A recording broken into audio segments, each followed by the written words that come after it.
Queremos dar la cordial bienvenida al señor ministro de Finanzas, economista Carlos de la Torre. Lo invitamos para conocer, para que ustedes, amables oyentes, a nuestros miles de oyentes, se enteren de fuente directa por dónde camina la economía y las finanzas del país. Sabemos, y el propio presidente Lenín Moreno ha sido claro al hacer un análisis de la situación del Ecuador, y es bueno conocer cómo se enfrentan en algunos sectores temas fundamentales, más allá de la reforma presupuestaria que por mandato constitucional tuvo que aprobarse en cambio de gobierno en forma tardía, es la disposición, y ahora hay que ir preparando la reforma del 2018. Pero hay algunos temas como déficit fiscal, el perfil de la deuda, la situación económica del país. Señor ministro, bienvenido. Quizás partir de un hecho. Se ha hablado de una misión del Fondo Monetario Internacional que va a analizar las cifras del país entre octubre y noviembre. Se ha confirmado ya esta presencia. Muy buen día. Bueno, muy buenos días. Efectivamente, este es un ejercicio normal que se hace en todos los países que somos parte de la Comunidad Monetaria y Financiera Internacional y que trabajamos con el Fondo Monetario Internacional. Esto se inscribe dentro de lo que se llama el artículo 4 del convenio constitutivo de esta entidad, del cual nosotros somos suscriptores desde hace 7 décadas. Entonces, es una visita que hacen las misiones del Fondo Monetario de forma anual a los países para recabar información, y sobre esa base ellos elaboran los informes técnicos del diagnóstico de la situación de los países y cómo se está desarrollando el manejo de sus economías. Y este es un insumo que es utilizado a nivel mundial desde diferentes perspectivas como una información básica en las relaciones monetarias y financieras de los países. Es decir, ¿será una presencia de monitoreo de las cifras del Ecuador? Sí, como se ha hecho históricamente en algún periodo reciente, no se hizo de la manera convencional, pero siempre el Ecuador ha estado reportando las cifras y normalmente estas misiones han venido una vez al año para hacer esta evaluación que, como digo, es común para todos los países. Por cierto, eso que observa este organismo multilateral permite el monitoreo a los diferentes países en la relación con el Ecuador, para, viendo esas cifras, esa actualización de los datos, tener una relación a futuro de algún préstamo, de alguna acción. Efectivamente, la información que se genera de estas visitas, además de otra información que los países pueden ir generando y que se transmite al exterior, son los elementos que permiten que la comunidad financiera internacional pueda generar las percepciones que a su vez derivan en las posibilidades que se pueden abrir o no en términos de financiamiento internacional. Es decir, es la imagen con la que termina proyectándose cada país en términos de la situación y el manejo de su economía, y a partir de ello es que se establecen ya los mecanismos financieros específicos desde el riesgo país y otras mediciones de riesgo que se realizan. ¿El riesgo país sigue siendo alto? Es efectivamente ¿Cuánto estamos? alto. ¿640? Bueno, hemos estado oscilando alrededor de los 600 y 700 puntos en estas últimas semanas, y la intención de tener un acercamiento y una apertura en el diálogo con los organismos multilaterales se orienta en el sentido de que ellos puedan captar de mejor manera cómo se están manejando las cosas acá, para que esos informes, esa información que ellos a su vez proyecten, sea positiva y nos ayude en términos de que este riesgo país, es decir, esa percepción que se tiene a nivel internacional de nuestra economía, sea cada vez más favorable a nuestros intereses, y esto nos abra más puertas al financiamiento internacional y a otro tipo de mecanismos que se dan en la Comunidad Monetaria y Financiera Internacional. Ahora, para estar claro, señor ministro, uno es el monitoreo y el análisis de las cifras que el país presenta, y otro, recurrir al organismo, al FMI, para algún crédito. ¿Eso está descartado por el momento? Completamente. Aquí hay que entender cómo funcionan los organismos multilaterales. Los organismos crediticios son el Banco Mundial y el Banco Interamericano de Desarrollo, principalmente a nivel mundial y a nivel del hemisferio occidental. Y el Fondo Monetario Internacional es más una entidad que provee servicios que van más en lo que es asistencia técnica, pero también hay recursos que pueden ser canalizados desde este organismo, pero ya corresponden a una última instancia, ya cuando las economías están en una situación tan grave que se les han cerrado otras puertas de financiamiento y tienen dificultades para poder establecer programas económicos al interior de sus países. En el caso ecuatoriano, primeramente, nosotros tenemos todas las condiciones, tanto técnicas, operativas, y tenemos un gobierno nacional fuerte con sus autoridades económicas que constituyen condiciones clarísimas de que podemos nosotros definir nuestra política económica soberana, y así ha sido reconocido por estos organismos, por lo que nosotros no vamos a entrar en ninguna negociación o acuerdo en ese sentido, porque no es la situación ni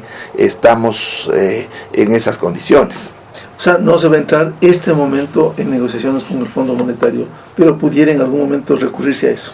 Es una opción que tienen todos los países, y eso también depende de cómo es el manejo de su política económica interna y también de la orientación de esa política económica. En nuestro caso, nuestra visión del manejo económico no necesariamente coincide con los programas que se establecen desde estas entidades, así que también hay estos elementos que tienen que considerarse frente a llegar a acuerdos o no con los organismos multilaterales.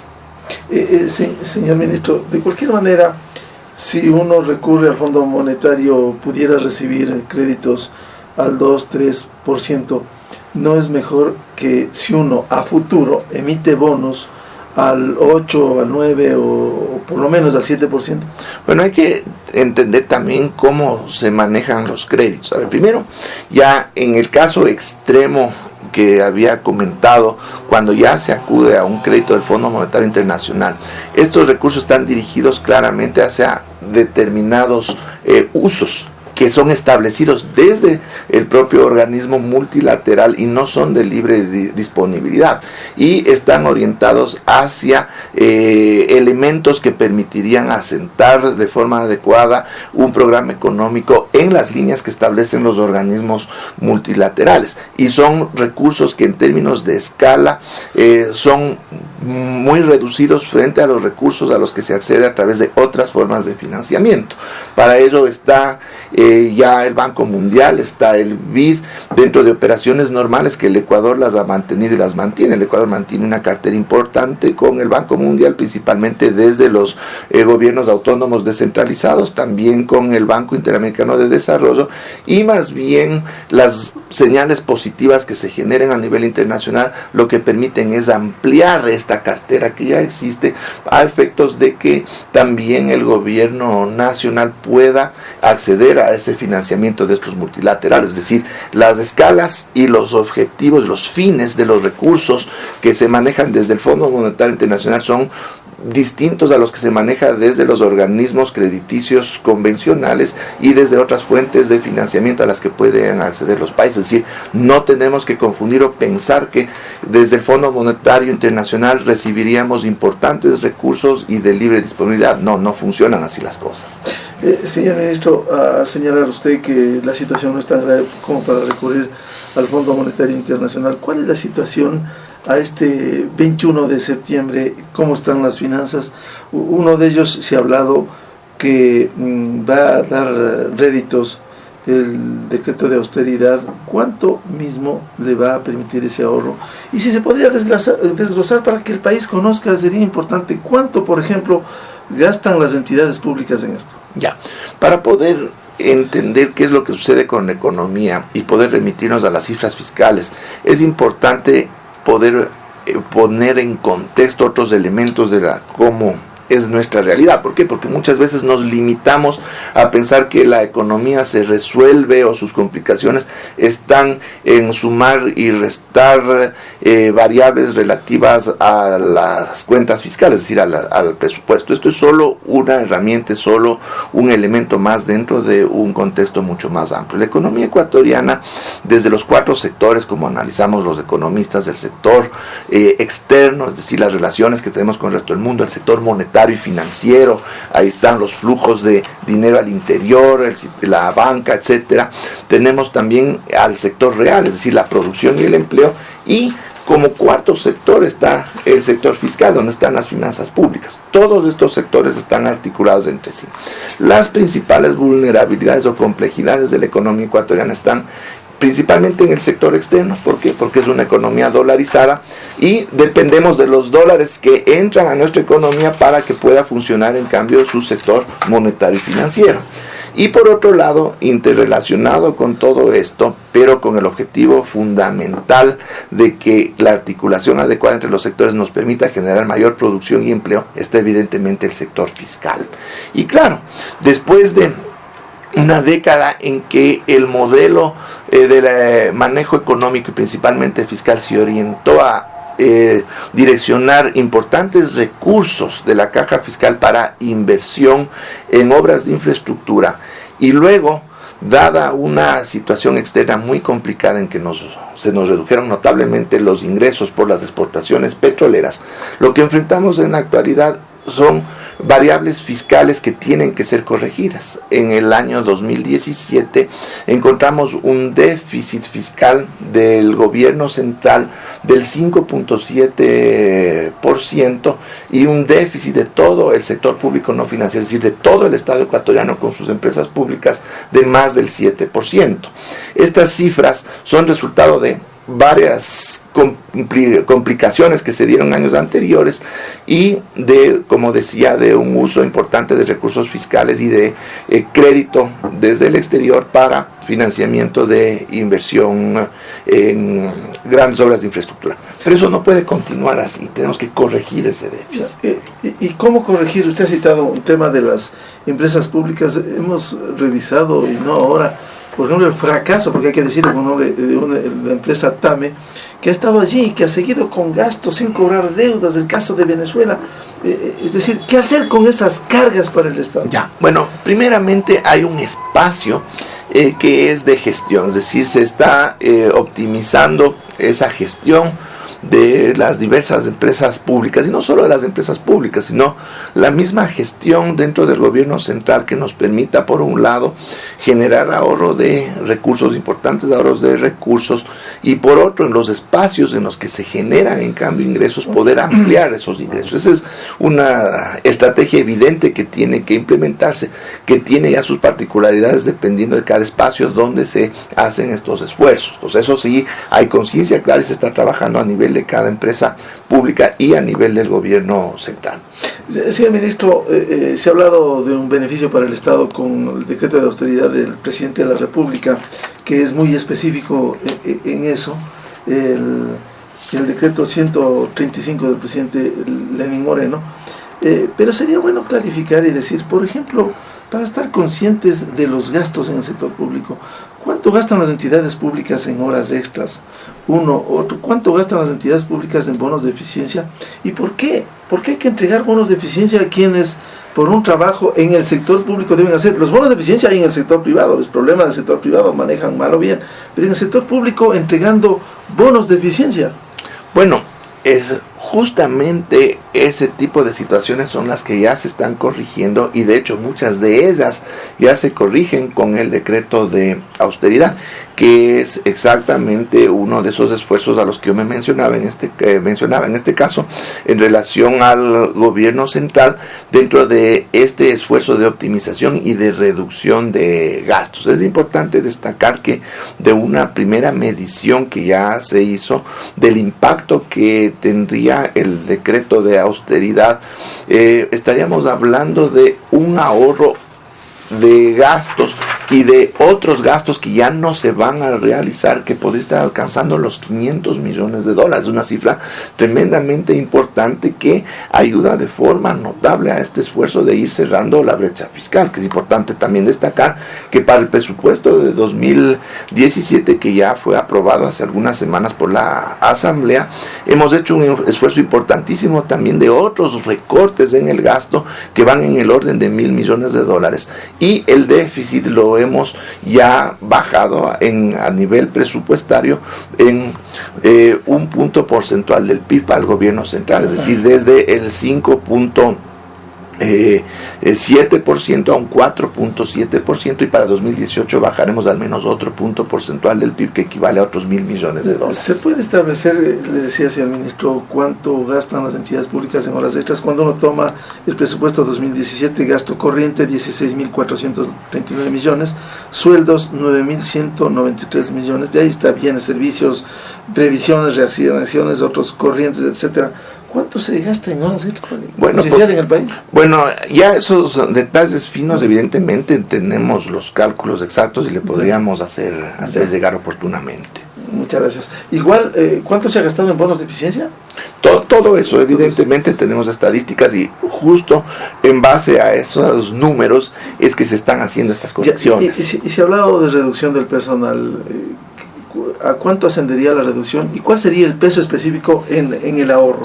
A ver, la política general está en términos de optimización, en este caso del talento humano, es decir, de los servidores públicos. No es una política expresa de reducción de personal, y lo que se ha planteado fundamentalmente y tiene que entenderse es que no se van a cubrir las vacantes que están ahora disponibles en el sector público, es decir, no se van a realizar nuevas contrataciones. O sea, no se va a llenar esas vacantes, pero va a salir personal. Exactamente, no necesariamente. Ya, también se ha hablado el peso alto en las consultorías. Hay una partida presupuestaria para eso. Primero, usted dice que nos va a enviar la información, pero quizás más allá del costo, ¿de qué han servido esas consultorías? Bueno, eso tendríamos que ya hacer la evaluación de cómo se manejaron estos temas en años anteriores, pero ahora tenemos que tener claro que también para las consultorías se han puesto mayores filtros y controles, es decir, ya no se va a poder se va a contratar consultorías primeramente que dupliquen estudios que se han hecho en el pasado, es decir, ya se han establecido mecanismos de control para evitar duplicidad en el trabajo, que ha sido también algo que se ha detectado. Asimismo, se contratarán solamente aquellas consultorías que sean necesarias y que correspondan a trabajos o investigaciones que no puedan definitivamente realizarse utilizando el personal y los recursos que ya están en este momento operando en el sector público ecuatoriano. Es decir, se está racionalizando completamente también este rubro que en algún momento representó también un gasto importante. Señor ministro, los viajes al exterior, que es otro tipo de ahorro, están limitados. Por esa transparencia que ha dado el propio presidente Moreno, ¿se podrá dar a conocer en algún momento cuánto se ha gastado en eso y quizás quiénes han sido los más viajeros? Porque habrá ministros que tienen necesidad de viajar, ¿no? Pero también habrá otros funcionarios que no hay esa necesidad, esa periodicidad de los viajes, incluso para viajar en primera clase. Así es, son también datos que los hemos preparado, también le puedo hacer llegar con el detalle correspondiente, y es otro de los rubros importantes en los que se han establecido ya controles para evitar el gasto de recursos que son innecesarios. Es decir, por ejemplo, comitivas muy grandes no son necesarias, tendrán que viajar solo los funcionarios que tengan que realizar ese viaje, no podrán hacerlo en clase ejecutiva. Ya no se podrá adquirir los boletos abiertos, es decir, que pueden cambiarse de fecha, se puede cambiar el vuelo porque son más costosos. Es decir, todo esto también ya ha entrado a un estándar de regularización para poder reducir gastos que también han sido importantes. Ahora, este decreto 135 que tiene de austeridad, que tiene detalles específicos, hay instituciones, se ha mencionado que el CNE, por ejemplo, el Consejo Nacional Electoral, ha pedido salirse de alguna manera de esto. Sería bueno precisar. Bueno, yo no conozco nada en ese sentido. Ya. Lo otro, señor ministro, para tocar otros temas. ¿Cómo avanza el proceso? En algún momento se habló de la venta de sopladora. Ya. Bueno, en este caso particular que es también un espacio que le corresponde al ministerio respectivo, se están analizando otras opciones. De lo que yo conozco, el manejo de las hidroeléctricas responde más a una lógica de beneficio económico que no puede ser fraccionada desde una perspectiva de obtención de recursos financieros. Entonces yo entiendo que se han hecho los estudios respectivos y el caso particular de Sopladora, que en algún momento se anunció como una posibilidad de que este activo del Estado pueda ser utilizado de alguna manera para obtener recursos financieros, entiendo que sigue en estudio en el ministerio correspondiente. Volviendo al decreto 135, señor ministro, en el artículo 25 se habla de propaganda y publicidad y dice: las instituciones públicas de la función ejecutiva podrán difundir, informar, publicitar, contratar propaganda y elaborar material publicitario únicamente previa autorización de su plan de comunicación por parte de la Secretaría de Comunicación. Es evidente, y esto hemos conversado con altos funcionarios en Carondelet, que se ha reducido sustancialmente en eso, pero sería bueno para que el país se entere, porque hay que hacer conciencia. ¿Cuánto se ha gastado, por ejemplo, mensualmente? Nos han dicho, no hay precisión, por eso no damos cifras exactas, millones de dólares desde la presidencia para la propaganda y publicidad. También nos podría hacer llegar esa información. Claro que sí, más bien me está dejando una tarea interesante, que es la cuantificación de todos estos rubros que corresponden a los ajustes que se han hecho. Porque es evidente, incluso antes de este decreto 135, el presidente bajó sustancialmente los niveles de propaganda y publicidad, que eran abundantes y en todo sentido en la presidencia. Entonces, se puede llegar con claro que sí, más bien yo creo que es una buena iniciativa poder hacer públicos todos estos rubros que ahora se estarían corrigiendo en términos de los gastos que significaron, ¿no? Señor ministro, a propósito del riesgo país que usted ha mencionado, ¿cuál es la meta? Si hoy está entre 600 y 700 puntos, como para que la economía se enrumbe. Bueno, acá no podemos establecer una meta porque no es algo que está bajo nuestro control directo. O sea, la idea fundamental es de que las evaluaciones de riesgo de país, porque no es una sola, sean las más favorables al Ecuador, porque esto evidentemente se traduce en mejores oportunidades de acceso a recursos financieros en plazos más largos,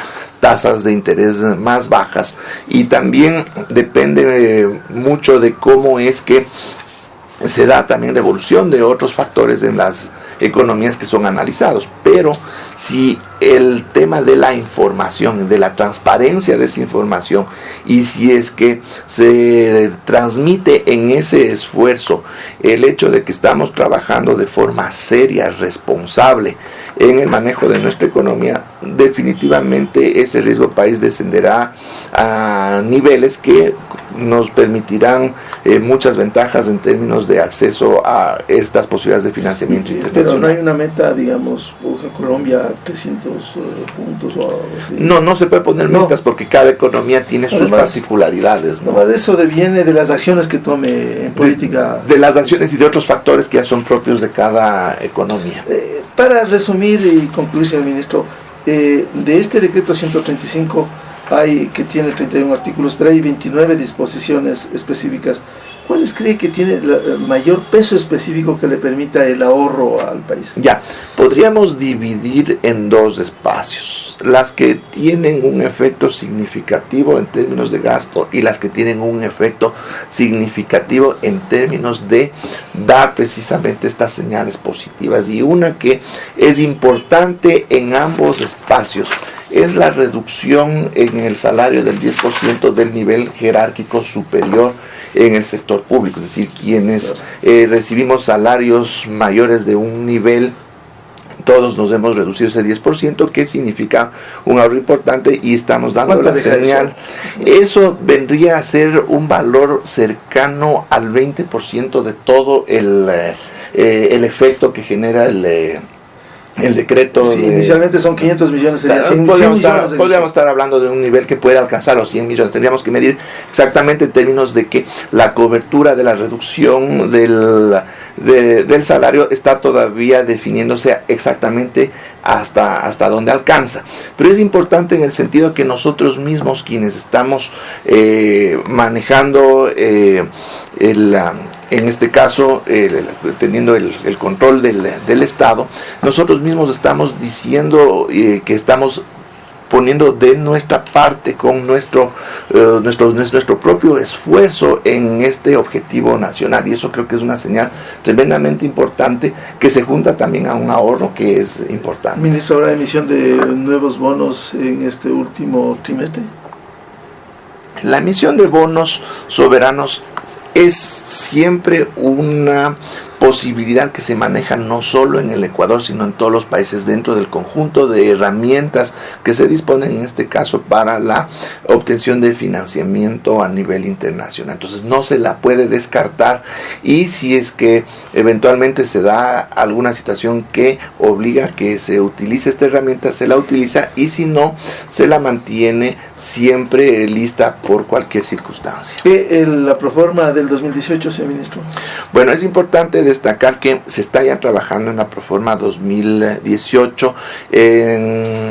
A mediados o tercera semana de octubre estará ya lista para ser remitida a la Asamblea, y hay un factor que es importante que tiene que considerarse respecto de esta proforma, que los ajustes finales ya estos dependerán de lo que resulte del Consejo Consultivo Productivo y Tributario, porque como todos conocemos, este es un espacio de diálogo a través del cual se están recogiendo propuestas de iniciativas. Claro, del lo que se sector apruebe privado. tendrá su incidencia. Exactamente, entonces estamos esperando cerrar lo del Consejo Consultivo Productivo y Tributario para de esa manera poder cerrar también la proforma.